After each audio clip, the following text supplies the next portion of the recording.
Muy bien, pues estos versículos 9 al 18 que hemos leído de Levítico 19 nos van a acercar a esta segunda parte de este capítulo, que es el más importante de todo el libro.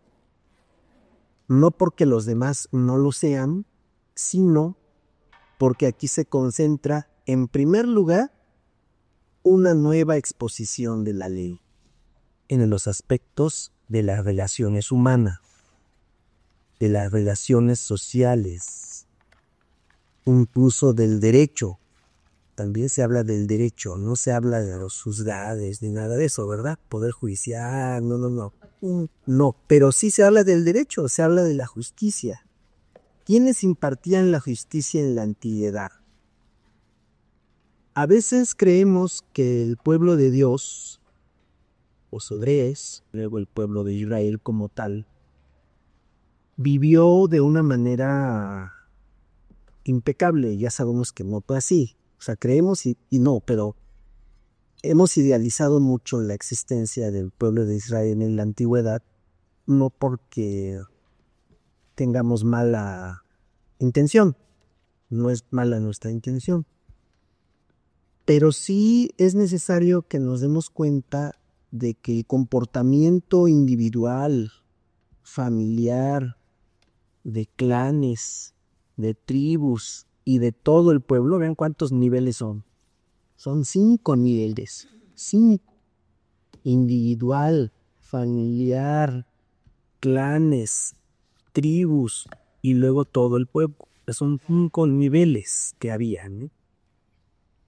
Normalmente, porque así ha sido nuestra forma en que nos enseñaron a leer la Biblia, nos quedamos en el nivel 1 y en el nivel 2. En el individual, buscando aplicarlo a nuestra vida personal de cada uno de nosotros. Y en el nivel familiar, que está bien, ¿no? Porque es el nivel que sigue. Nosotros por separado, como parte de una familia. Los niveles que siguen y sus equivalentes que tendríamos hoy, que son diferentes, ya no tenemos clanes, aunque a veces sí, ya no tenemos tribus, aunque a veces sí hay algo parecido a las tribus. Lo que sí tenemos es un estado-nación, una sociedad, ¿no? Formamos parte de una colonia, de un barrio, de una alcaldía, de un municipio, de una ciudad y de un país. Los niveles ahí están. Ahora, los de hoy, que no son exactamente los mismos que había acá. Entonces, como vamos a ver en nuestra obligatoria página 4 del boletín, que hoy no corresponde al cuaderno, hoy corresponde al texto de un hermano metodista que se llama Pablo, apellido muy raro, Anguignac. Pablo Anguignac se apellida él, es un hermano metodista que ha sido profesor de Biblia durante muchos años en su país. Estudió allá en su país, hizo el doctorado y ahora es profesor en la Universidad Católica de Argentina. Tiene mucha experiencia, mucho conocimiento de la Biblia, y él escribió un artículo, que no pusimos aquí la referencia, sobre Levítico 19 y específicamente sobre el amor al prójimo. ¿Qué significa amar al prójimo? Ama a tu prójimo como a ti mismo. El amor al prójimo, como estamos tratando de explicar desde un principio con esto que hemos dicho, atraviesa los diferentes niveles de la vida humana, social, política, económica, cultural. Nuestro prójimo es desde el gobernante más alto hasta la persona más sencilla que nos encontremos en la calle. Ese es nuestro prójimo, finalmente. Nuestro prójimo es insemejante a nosotros, y esa palabra se usa mucho.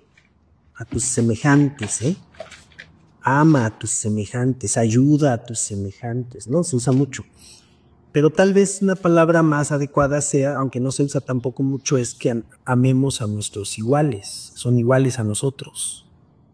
Y cuando hablamos de igualdad, pues ya entra la cuestión social, política, ideológica, porque en este país al menos todos somos iguales, y tenemos los mismos derechos y las mismas obligaciones. O sea, nada nos hace ni superiores ni inferiores a los demás. Entonces todo eso entra en la categoría del prójimo. Además, la palabra prójimo, si le cambiamos la J por la X, dice ¿qué? Próximo. El próximo.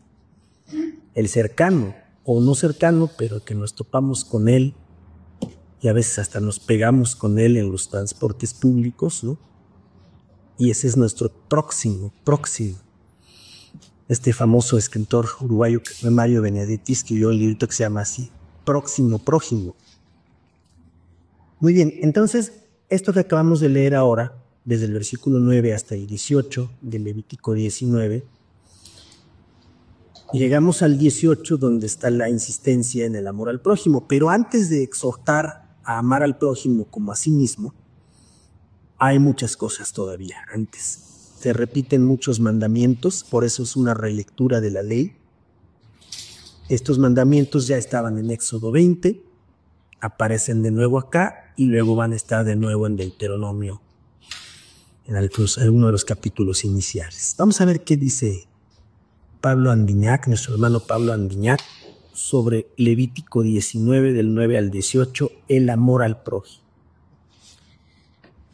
Es una explicación que abarca varios aspectos. Aquí solo un fragmento, el artículo tiene como unas 12 o 15 páginas, es largo. Si alguien lo quiere, se los bajamos, un problema para que lo lean todo completo. Esta ley, ¿no? Esta ley se encuentra en este lugar y nada más que aquí. No aparece en ningún otro lugar del Antiguo Testamento. En ningún otro lugar del Pentateuco. Solo aquí aparece. Bueno, y hay que aprenderse la cita es muy fácil. Es Levítico 19, le quitamos 1 y es 18.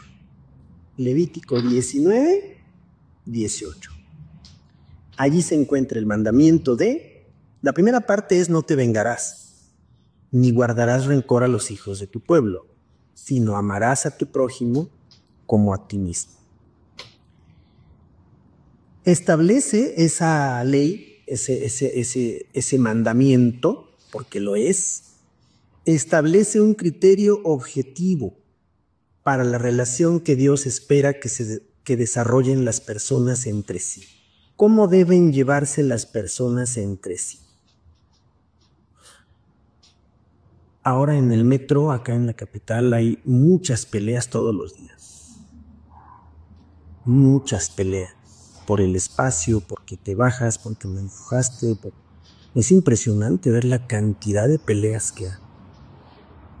Mujeres contra mujeres, mujeres contra hombres, en fin, es una cosa impresionante ver cómo se pelea la gente en el metro. Por el espacio, por salir, por entrar, por bajar, por acoso, por molestia, por gritos, por olores, por muchas cosas. Es impresionante ver.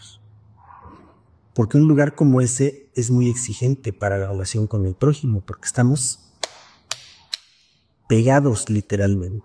No hay forma de hacerse a un lado. Cuando se hicieron las nuevas líneas, ustedes conocieron las primeras, ¿verdad? Pues el año 69, la línea rosa, que empezó en el centro histórico, ¿no? Cuando se abrió Insurgentes y toda esa historia del inicio del metro, que se inauguró en el 69, los franceses que diseñaron esos primeros vagones, pues ponían esos vagones cara a cara, sin imaginarse, cara a cara, una línea de frente. Nunca se imaginó nadie en tamaño de volumen de personas que iba a entrar a esos lugares. Ya las nuevas líneas ya no traen esos asientos así. Es todo en los lados para que la gente se siente así y el mayor volumen vaya en medio y ya no haya cosas atravesadas. Y hay lugares exclusivos para embarazadas, para personas mayores, discapacitadas y demás. La contigüidad con el prójimo es muy exigente. Porque una cosa es hablar así bonito como el Levítico, una cosa es decir ama a tu prójimo como a ti mismo, y otra cosa es que lo tengas ahí al lado. Después de 8 o 10 horas de trabajo, y más si fue un trabajo físico, ¿verdad? Para hombres y para mujeres vale igual. Todo lo que ha caminado, todo lo que las personas tienen que tardar para llegar a sus casas, trabajos y regresos y demás. El humor que trae, ya sea al llegar, antes de llegar por el estrés para llegar o después de salir porque vienen cansados, agobiados, aburridos, cansados, etc. Y ahí está el prójimo. Y el prójimo ahí se vuelve próximo. La proximidad con el prójimo es el más grande desafío para la fe cristiana. Decía ese gran filósofo francés que fue Jean-Paul Sartre, el maestro, el padre, uno de los exponentes de lo que se llamó el existencialismo en el siglo pasado, muy famoso el existencialismo en el siglo pasado, incluso aquí en México. Los famosos hoyos folkis y esos lugares que se abrieron en la zona rosa eran cafés existencialistas, eso eran, donde andaba José Luis Cuevas y toda esta fauna de escritores, artistas y demás. Esos lugares eran cafés existencialistas por la influencia del existencialismo. Pero decía Jean-Paul Sartre, porque además hizo obras de teatro verdaderamente duras, decía Jean-Paul Sartre que el infierno se vive en esta vida y que el infierno es convivir con los otros. Eso es el infierno, decía Jean-Paul Sartre. Y Jean-Paul Sartre tuvo formación protestante. Su tío fue premio Nobel de la Paz, uno de los grandes misioneros de su época, Albert Schweitzer. Un misionero, pastor, médico, teólogo, organista, tocaba a Bach como nadie.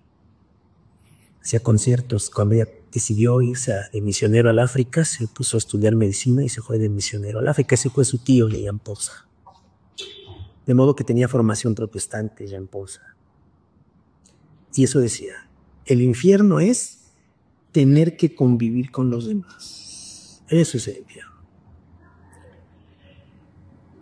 ¿Y qué dice Levítico al respecto? Hay un criterio objetivo para la relación que Dios espera. ¿Qué espera Dios que yo haga?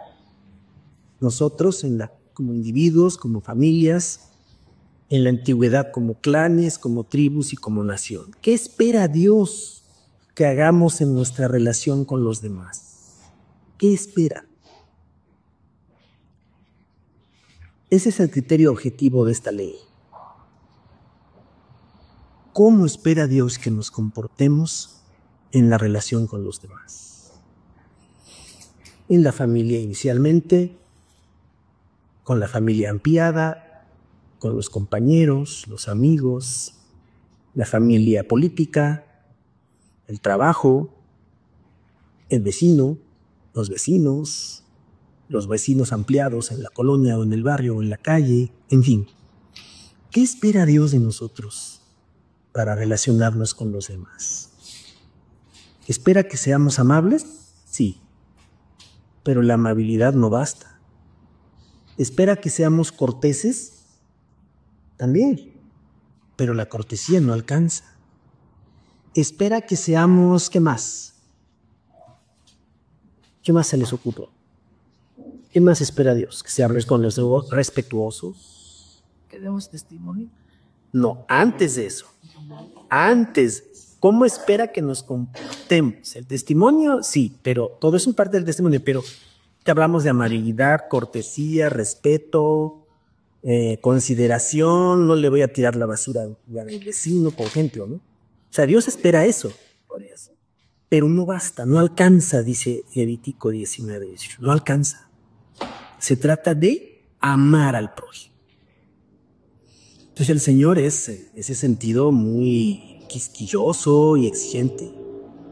No basta con que seas respetuoso, amable, es que le dejes el lugar a una señora embarazada en el metro, que hagas cosas que te ganen el reconocimiento de los demás. No, no es suficiente. Se trata de amar al prójimo, que es otra cosa diferente. ¿Por qué eres amable? Porque soy un buen ciudadano, como decíamos hace 8 días. Porque soy un buen vecino. antes de decir que soy un buen cristiano, porque no nos queda a nosotros decir soy un buen cristiano. A quien menos le queda decir que es buen cristiano es a los cristianos.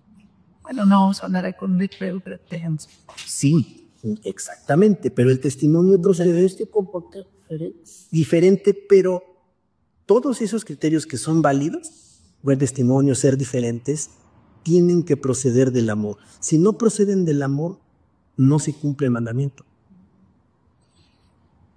Pero ¿cómo voy a amar a un desconocido? Sí, vas a amar a un desconocido, a una desconocida. Antes de que nos casáramos con quien haya sido, esa persona era un desconocido o desconocida para nosotros, ¿cierto? Era un desconocido. Nos casamos con una desconocida o un desconocido, que lo fuimos conociendo, pero al principio era desconocida. Pero y dicen los que hablan de la familia y demás, aplicando el versículo, y lo que después dijo el Señor sobre ese versículo, el primer prójimo cuando uno ya es casado es el cónyuge. O sea, no puede haber otro prójimo más importante y más relevante que el cónyuge o la cónyuge. No puede haber. Porque allí, en esa relación particular, que es la matrimonial, la conyugados, allí estamos a prueba sobre la proximidad todo el tiempo. Ahí somos como somos y no hay forma de evadir cómo somos. Y tampoco nos queda, como no nos queda decir que somos buenos cristianos, tampoco nos queda decir soy buen esposo o soy buena esposa. No nos queda. Quien tiene que decirlo es la otra persona. Y lo mismo en la familia, subiendo el nivel. Esta persona, cómo es como padre, como hermano, como hija, como nuera, como suegra, como tía abuela, cómo es. Y no nos queda a cada uno decir cómo son. Hay que ser lo que debemos ser y ya. Pero bueno, dice aquí, de la raíz ahad, que es el verbo amar en hebreo. El verbo se aplica al amor a cosas o valores. Y ahí está el Salmo 99:4, amar la justicia. Hay que amar la justicia, sí, pero la justicia es algo abstracto. Yo amo la justicia porque me indigna que se cometan injusticias. Qué bueno, hay que aplaudirle a esa persona. Pero tampoco vamos por la calle diciendo yo amo la justicia, ¿eh? No, hay que demostrarlo. A veces sí se hace cuando hay manifestaciones y protestas y todo. La gente sale y dice queremos justicia. Otro ejemplo, Miqueas 6:8, la misericordia. Muy famoso ese versículo, subrayenlo, por favor. Miqueas 6:8, la misericordia. Oh hombre, Él te ha manifestado lo que espera de ti. Que seas humilde, que tengas misericordia y te presentes ante Dios. Que muestres misericordia hacia los demás, caridad. No solo respeto, no solo cariño, sino que tu corazón se ablande, entre comillas, para hacer obras de servicio, de apoyo, de sustituir carencias, en fin, eso es la misericordia. Y también para expresar amor a una persona con sentido sexual. Ese verbo también se aplica para eso en el texto del Antiguo Testamento, tal como se dice de Isaac con Rebeca. Génesis 24:67. La amaba, la amó, porque es un eufemismo, ¿no? Se casó con ella y la amó, estuvo en intimidad con ella. No hay problema entonces con el verbo amar. En el caso que nos ocupa, y ese es el primer punto crítico que ya hemos estado señalando, en el caso que nos ocupa, el prójimo no es una abstracción, no es algo abstracto, no es algo que esté en el aire, no es algo nebuloso, no es algo transparente, no es una abstracción, no es una ficción, ¿sí? No es algo abstracto, así como la justicia, que es algo abstracto, pero es real. El prójimo no es una abstracción, se refiere a personas concretas a las que se debe amar con este doble sentido, con el sentido de desear a la persona, no en el sentido sexual, de relacionarse íntimamente con ella, no, y hacer lo mejor para ellas. La acción amar al prójimo, que es el verbo así completo, viene acompañada del criterio, el límite, la característica de ese modo de amar. Y ese límite, ese criterio y esa característica somos nosotros mismos. así como te ames a ti mismo, si de verdad te amas, autoestima, consideración personal, autocuidado, imagen, respeto por uno mismo, ¿no? Una buena imagen de uno mismo. Así como te veas a ti mismo, como te ames a ti mismo, así debes amar al otro. O sea, el criterio somos nosotros mismos. Es una trampa extraordinaria. Trampa en el sentido simbólico, ¿no? ¿Qué pasa con las personas?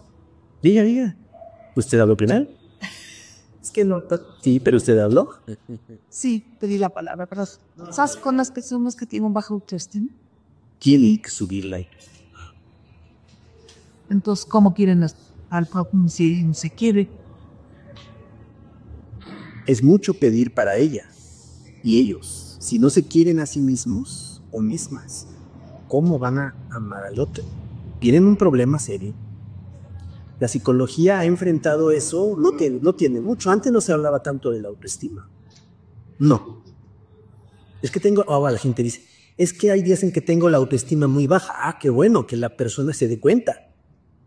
Y si tengo la autoestima baja, debo dar pasos para que suba, ¿no? Así como si me baja la glucosa, pues tengo que ver que suba. Si me baja la presión, también tengo que ver que me suba, que esté normal. La autoestima igual tiene que estar en niveles óptimos, adecuados para la sobrevivencia, pero en este caso particular para el trato con los demás. En términos de género, y se oye feo decirlo, pero es verdad, las mujeres, en México particularmente, son quienes tienen la autoestima más baja. Porque el resto de la sociedad, a veces ellas mismas, sus familias, sus esposos, sus parejas, sus amistades, incluso mujeres, se encargan de rebajarles la autoestima a muchas mujeres. Sus experiencias que han tenido, los esposos, las esposas, depende, ¿no? Y la autoestima tiene que subir. De hecho, se maneja que es un problema, tal vez no de salud pública, porque sí tiene que ver con la salud mental. La autoestima es básica para la salud mental. Antes de que hablemos de que voy a amar al prójimo, primero tengo que resolver cómo estoy. Y eso es muy importante. Por eso Pablo, en algunos momentos, el apóstol, él se va como al otro lado. Ninguno tenga tanta estima de sí como debe tener, porque hay gente al revés, que tiene una autoestima demasiado elevada y perjudica a otros. ¿Es tan malo tener baja autoestima como tener una autoestima elevadísima? Las dos son perjudiciales. Probablemente la autoestima baja perjudica más a la persona como tal y la autoestima alta perjudica a los demás, porque los demás somos víctimas de esa autoestima tan elevada. Ahora sí, Digo, sin pretender abrir la caja de Pandora respecto al tema, pero el amor es un sentimiento, según algunos estudiosos en la psicología, o es donde nada más nos está siguiendo.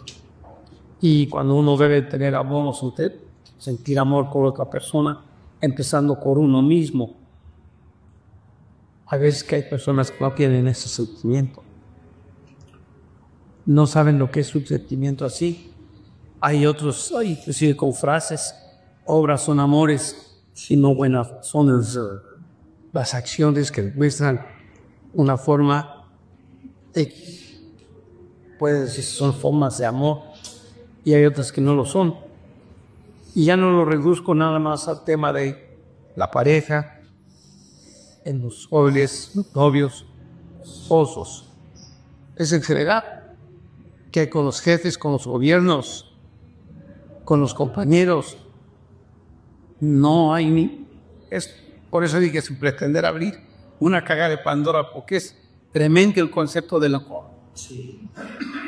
Pero hay países, hay naciones, hay ciclos en la historia de la humanidad en donde el amor prácticamente ha desaparecido. Esa es la forma de vida de las gentes. No hay ni trato, no hay una conciencia, no hay un sentimiento. Y al revés. Y hay experiencias personales que de pronto uno está tratando con algún asunto y surge un tema o surge una situación, se presenta otra persona, un niño, siente uno amor por ese niño, amor por esa persona. Y cambia toda la plática, cambia toda nuestra forma de ser. Y entonces regresamos a la pregunta, entonces, si no hay amor, por eso la palabra habla mucho, las predicaciones sobre el amor. Amor, esperanza, caridad, o sea, todas las cosas, lo más importante es el amor. Y esto es algo que, pues, hablamos como iglesia, en una iglesia donde hay amor. Pueden faltar muchas cosas, pero el amor sobrepasa todo. Puede haber mucho conocimiento, mucha sabiduría, mucho dinero, pero si no hay amor, nada es. Así es. Sí, por eso cuando el Señor Jesús le pregunta a aquel personaje, oye Señor, ¿y quién es mi prójimo? El Señor no le contesta con una teoría o una doctrina, sino le contesta con una historia. Y es la famosa historia del samaritano. Le cuenta toda la historia que ya conocemos y al final le vuelve a preguntar de todos esos que pasaron ahí al lado suyo sin ayudar al hombre que habían asaltado, ¿quién se comportó como su prójimo? Pues el que lo ayudó, obviamente. Lo ayudó desinteresadamente. Lo ayudó sin pedir nada. Lo ayudó por las circunstancias que vio que eran necesarias y demás, y reaccionó de manera inmediata. Eso es por un lado, pero por el otro, y aquí el pasaje de alguna manera implícitamente da a entender que ese amor debe ser incondicional, lo cual es más difícil. Porque si hiciéramos una encuesta amplia, no solo en la iglesia, sino fuera de ella, una preguntita capciosa de esas duras y difíciles, ¿a usted cuántas veces lo ha decepcionado su prójimo? El prójimo se la pasa decepcionándonos todo el tiempo y nosotros también decepcionamos a los demás por nuestro comportamiento. Nos quejamos de que nos han decepcionado, pero nosotros también hemos decepcionado a otras personas en nuestro track como prójimo. Por eso acá lo que sigue diciendo es esto. La acción amar al prójimo viene acompañada del criterio, el límite, la característica de ese modo de amar, como a uno mismo. Esto significa que el prójimo debe ser considerado un ser humano valioso. Es una persona valiosa, el prójimo, con un cuerpo y con sentimientos, cuya vida debe ser preservada. Aquí están los criterios en orden. Cuya vida debe ser preservada y cuya voz debe ser oída. Esa es la parte más positiva del prójimo. La parte negativa del prójimo es que es tan pecador como toda persona lo es, también, pero que merece ser perdonado por Dios como toda persona e invitado a una vida en armonía con la creación. O sea, todos somos llamados a ser prójimos de los demás, creyentes o no creyentes. Por eso hace 8 días que salió el tema de la ley laica y de obedecer y que el consumidor y que la balanza del tianguis y todo eso. Ahí estamos viendo cómo el prójimo, el otro, el diferente, en este caso el vendedor, pues no está considerando al otro prójimo que va a ser su cliente, su comprador, no lo está considerando. Ese prójimo está fallando a lo que debe hacer, a lo que debe ser. Y dice el tercer párrafo, así como toda persona desea ser tratada, es la ley de oro del Señor, así debe tratar y considerar al prójimo. Como quieres que te traten los demás, así trátalos tú. Es la ley del prójimo, dicho en positivo, porque también se dice en negativo. Lo que no quieras que te hagan, no se lo hagas a los demás. Están de las dos formas, positiva y negativa. Hazle a tu prójimo lo que quieres que él te haga. Y al revés, no le hagas al prójimo lo que no quieres que te haga. Son las dos partes, ¿no? Pero aquí está esa ley de oro. Se coloca el peso del sentido en el valor que cada quien tiene de sí mismo. Ese es el punto. Valor, autoestima, autoimagen de cada quien. Se asume que las personas se quieren a sí mismas, se da por sentado. Pero cuando no se quieren lo suficiente, ¿quién le va a resolver ese problema a esas personas? Ellas tienen que iniciar y darse cuenta de esa situación. Y ese amarse deviene en el criterio para aplicar en las conductas hacia el otro u otra. ¿Por el prójimo hemos de sacrificarnos? Pregunto, ¿por el prójimo hemos de sacrificarnos?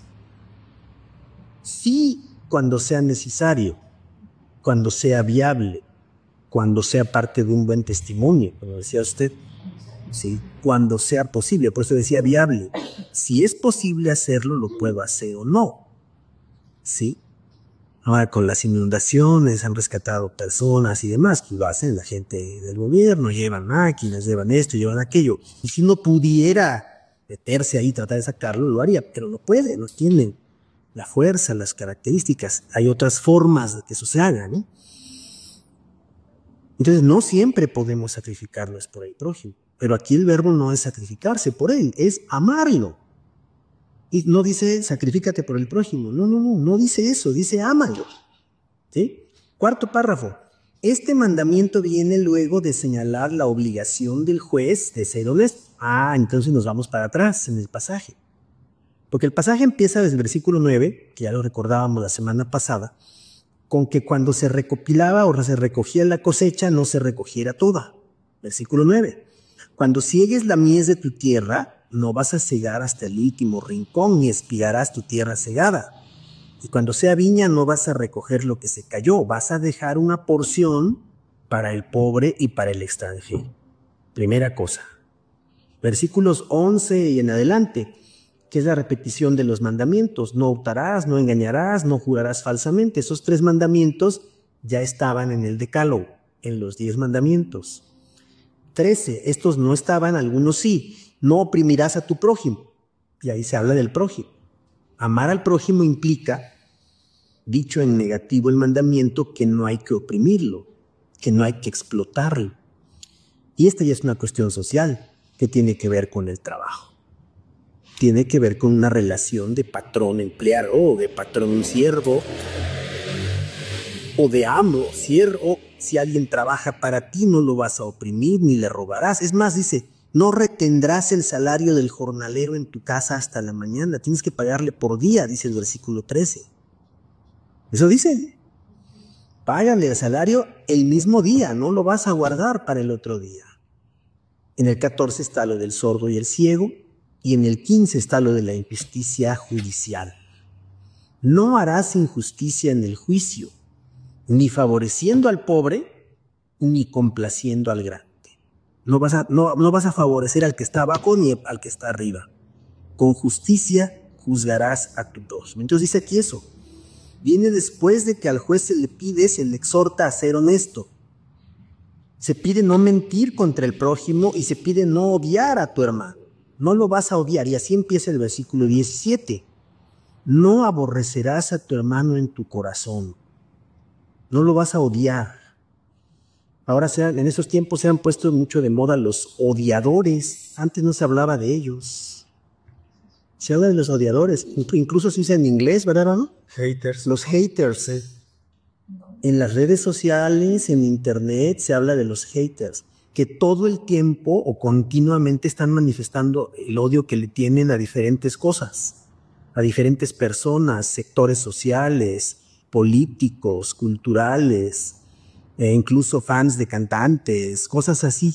Están los fans, que son los que aman a sus cantantes, pero están los haters, los que odian a determinadas cosas y lo manifiestan continuamente. No se usa tanto en español incluso, pero esa es la traducción. Los odiadores, yo diría que hoy hay odiadores profesionales quizá, que se dedican a odiar, de verdad. Antes no había eso. Aunque el sentimiento seguramente existía, pero no se manifestaba tanto como ahora. Y aquí el mandamiento es explícito. No vas a odiar a nadie. No aborrecerás a tu hermano en tu corazón. Al contrario, vas a razonar con él, porque si tú crees que él está cometiendo el error y hay una relación difícil con él, para que no participes de su pecado. Ve a hablar con él, razona con él, ponte de acuerdo con él, para que no participes de su pecado. También tenemos situaciones que antes no había, incluso en las avenidas, en las calles, ¿no? Ahora muchos motociclistas y ciclistas son como los maestros de moral de los demás conductores. Si uno por ahí se mete, se atraviesa alguna situación, llega el motociclista con una cámara en el casco, o el ciclista, más los motociclistas, y llegan y tratan de ponernos unas reverencias impresionantes. En las avenidas y en las calles de la ciudad. Los motociclistas regañan a los conductores todo el tiempo. Se le ponen al lado de uno y empiezan a decirle de cosas. Eso antes no se veía. Pero son los primeros en cruzarse. Ese es el otro tema. ¿Sabes? Se las primeros. Tengo que cuidarse de ellos. Pero llegan y hacen más. Bueno, esta parte entonces del versículo 17 y luego el 18, porque en el 17 dice, no aborrecerás, no odiarás, trata de razonar con tu prójimo, para que no participes de su pecado, porque tú te sientes víctima del prójimo y a lo mejor el pecado es de él o a lo mejor el pecado es de los dos, pero trata de razonar con él, ¿no? Ese es el odio, primero, pero en el 18 dice, no te vas a vengar, porque la venganza en la antigüedad era el platillo de todos los días. Y es un platillo que se come, ¿cómo dicen? La venganza, ¿qué? ¿Pero cómo es el platillo? Hay un dicho sobre la venganza, sobre el esquite. ¿Cómo es? Frío. Frío. Ese es el dicho así. La venganza es un platillo que se come, se sirve frío. Porque si lo calientas, es otra cosa. No es frío porque lo tienes que hacer con frialdad. Sí. Bueno, pero no te vas a vengar, ni vas a guardar rencor a los hijos de tu pueblo, sino que amarás a tu prójimo como a ti mismo. Aquí el cierre del tema, que está muy bien, y lo hizo muy bien este hermano, como ya dice que ese mandamiento viene después de los jueces que deben de cumplir con honestidad su trabajo, y el día de mañana tenemos nuevos jueces en México. El día de mañana hay un cambio radical en este país. Estemos de acuerdo o no. Esa es una situación extra. Con Dios mío. Sí, todo lo que pasó. Pero este país va a amanecer con unos nuevos jueces. Con una nueva Suprema Corte. No completamente nueva, pero sí. Nos guste o no. Estemos de acuerdo o no. Y eso implica, en el caso presente de nuestro tiempo, implica muchas dificultades, muchas problemáticas, ¿no? Hace 31 años, este país también iba a estrenar una Suprema Corte, ¿se acuerdan ustedes? Pero en ese caso nada más redujeron el número de ministros. ¿Cuándo? Cuando Cedillo... No, los quitó a todos. Y puso nuevos, pero eran menos. Pero no era todos. Sí, pero fue un golpe de Estado eso. Así. Nos guste o no también. Vertical, autoritario en el estilo de la época. Eso fue un golpe de Estado. ¿Sí? Y de eso que pasó hace 31 años ahora se va a sustituir. Otros dicen, es que también con otro golpe de Estado. Hay que discutir. Es para discutir. Es que ahora es como... No sabemos, hay que ver. Tiene sus pros y sus contras, todo, como todo. ¿Por qué sacó el punto? Porque aquí los jueces, y lo preguntábamos muy al comienzo de la charla ahora, ¿quién juzgaba en la antigüedad? En esta época del Levítico, ¿quiénes eran los jueces? ¿Quiénes? Los jueces, el juez era Moisés. Y cuando Moisés tenía que resolver todos los asuntos que le llegaban a su tienda de campaña, donde estaba en el campamento de los hebreos que habían salido de Egipto, ese es el escenario original del Levítico, le llegaban a preguntar cosas que él tenía que resolver. Oye, me robó esto, oye, me hizo esto, oye, me gritoneó, oye, me hizo aquello, oye, se fue con mi esposa, oye, esto. Todo lo que pasaba en las familias, clanes y tribus le llegaba a Moisés y Moisés tenía que resolver. Y Moisés estaba tan abrumado con eso, tan fastidiado. Imagínense el volumen de cosas que le llegaban diario para resolver como juez. Era el juez informal, pero lo era. Se queja un poco y su suegro le dice, sí, pues estás cargado, es demasiado para ti. Búscate otras personas que te ayuden para delegar en ellos tanta responsabilidad. Y lo hizo. Y delegó en otras personas en las que creyó, tuvo conciencia de que eran capaces para tratar de resolver. Moisés era el juez. Después vienen los propios jueces, que así se llamaban, este libro de los jueces, ¿no? Eran jueces que juzgaban también y decidían sobre la ley y la justicia. En otro momento fueron los sacerdotes. Ve y preséntate al sacerdote para que el sacerdote juzgue si eres inmundo o ya no eres inmundo. El sacerdote decidía. En otro momento fueron los reyes quienes ejercían y administraban la justicia. Porque ese es el verbo que corresponde acá. ¿Quién administra la justicia? ¿Quién administraba la justicia acá y quién la administra hoy? Hay mucha diferencia entre una y otra, ¿no? Cuando un caso en este país llega hasta la última instancia, esa última instancia es precisamente la Suprema Corte de Justicia, así. Cuando ya sus decisiones son inapelables, incontestables y definitivas. Cuando se agota todo. Eso marca la ley.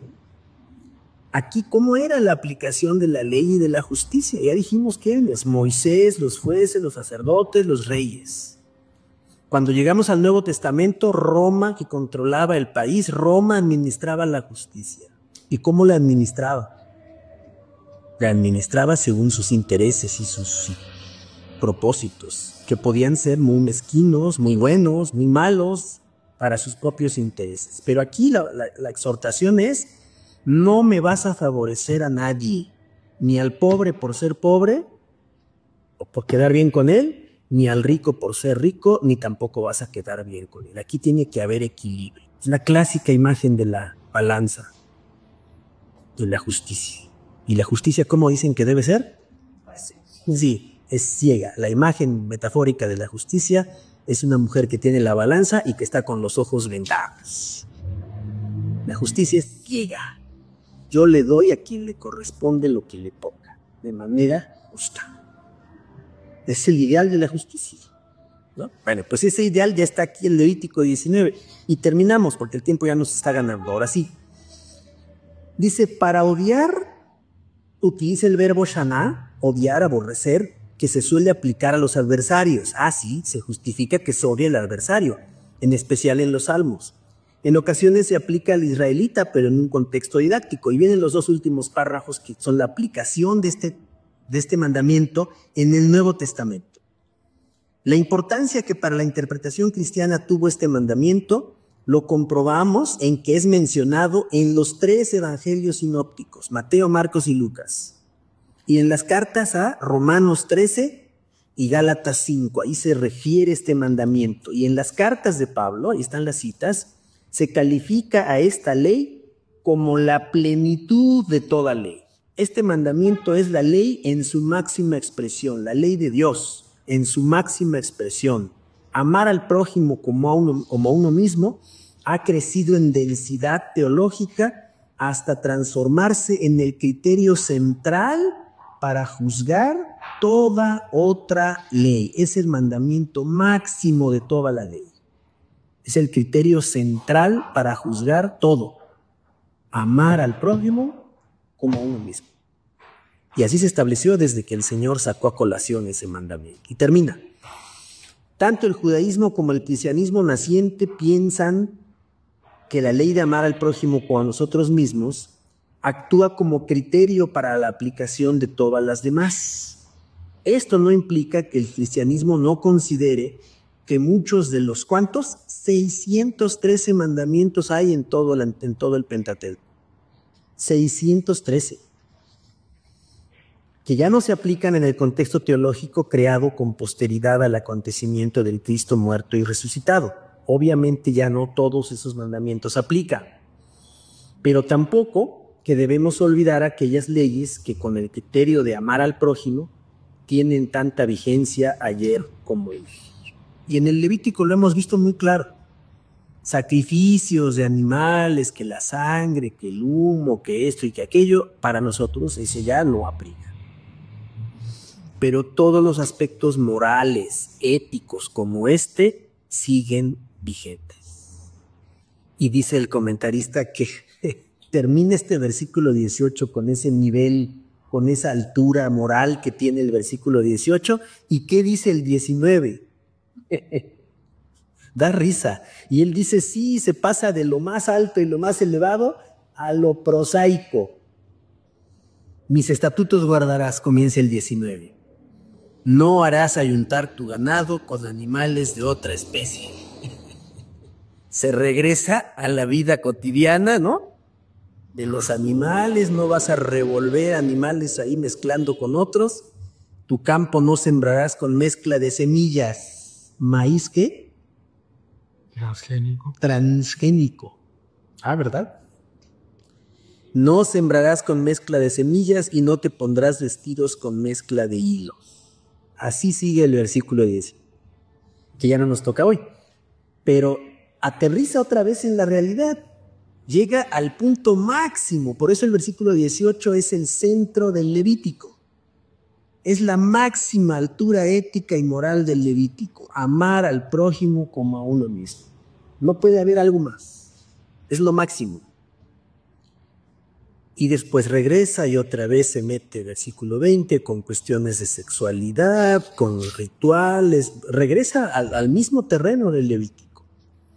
Pero el Levítico en ese sentido fue capaz, en el versículo 26, por ejemplo, vuelve a hablar de la comida con sangre. No seréis agoreros ni adivinos, no se tonsurarán la cabeza, no bañarán la punta de la barba, en fin, toda esta cuestión, otra vez el tema que los tatuajes y todo que le preocupa y le obsesiona a tanta gente. Pero se alcanzan las alturas éticas y morales más grandes. Amar al prójimo como a uno mismo. Y por eso el Nuevo Testamento, y especialmente el Señor Jesús y también las cartas, recuperaron ese mandamiento y lo aplicaron para la vida cotidiana de la fe cristiana. Buenos días, Simona. Entonces nosotros estamos confrontados por ese mandamiento también, ¿no? Amar al prójimo, amar al diferente, esforzarnos, como bien decía nuestro hermano. ¿Cómo se puede imponer un sentimiento en la vida? ¿Vas a sentir algo bueno por esta persona? Sí o sí. La conozcas o no la conozcas, debes de sentir algo bueno por esta persona. Pero no la conozco. Pues precisamente por eso. Porque no la conoces. Es que no puedo amarla así de golpe y porrazo. También es verdad. Pero el principio elemental, básico, que uno debe tener en la fe, es el del amor. Y si uno es guiado por eso, decían algunos teólogos por ahí, decían, es que el que se guía por el amor es más fácil que no se equivoque. Podemos equivocarnos, o las personas mismas, y ayudar a la persona equivocada incluso. Sí, es raro, ¿verdad? No, pero claro que pasa, ayudar a la persona equivocada, pero como nos guiamos por el principio levítico, judío, pero también cristiano del amor al prójimo, sí nos va a causar desazón equivocarnos. Como fiacuda. Sí, pero es que me dejé llevar por el amor al prójimo. Puedo equivocarme, pueden decepcionarme, pueden fallarme, sí. Pero yo, ¿con qué intención lo hice? Con la intención de amar al prójimo. ¿Sí? Entonces, ese principio, que es moral, que es ético, puede conducir a que uno se equivoque por la situación equivocada o negativa que vaya a vivir, pero si uno se dejó guiar por ese principio, puede respirar tranquilo. Sí, me falló. Sí, me equivoqué. No me ha pagado en mis 2,000 pesos que le presté. Y probablemente nunca me los pague. Pero ¿con qué afán lo hice? De apoyar, ¿no? Aislar. y ayudar en ese momento. Sí, lo volveré a hacer, no sé. ¿Me explico? ¿Lo volveríamos a hacer? Sí, pero no con la misma persona. Evidentemente. ¿Lo volverías? Ah, bueno, pero es que esa es la otra exigencia también. No, pensemos, ¿lo volvería a hacer con otra persona? ¿Quién sabe? Puede sí, puedo aprender, puedo decir que aprendo y decir que ya no lo haré. Pero surgen otras condiciones, circunstancias, momentos críticos, exigentes. Por eso puedo decir que no lo sé. Pero también tengo que aprender de la experiencia. Pero el principio del amor al prójimo ahí no puede, o sea, no puede perder peso en la vida debe mantenerse. Sí, tengo que estar más atento, sí, tengo que observar mejor, sí, tengo que tener más cuidado, sin duda. Pero el principio del amor debe seguir vigente en nuestra vida. A riesgo de equivocarnos, sin duda, siempre. Puede suceder otra vez, y muchas veces. Pero tenemos que dejarnos guiar por el principio del amor. Eso quería la ley. Eso quería el Señor Jesús. Y como dice al principio, eso espera Dios que hagamos todos. Es un principio práctico, válido, eterno y completamente vigente para nuestra vida y nuestro. Pues terminamos el día de hoy. Vamos a celebrar el Día de la Biblia. Vamos también a celebrar a los hermanos mayores. Ya llegó el pastelito. También vamos a orar por los niños, niñas, adolescentes que regresan a la escuela. Mañana tenemos varias cosas que celebrar en día. Regresa el caos a esta ciudad.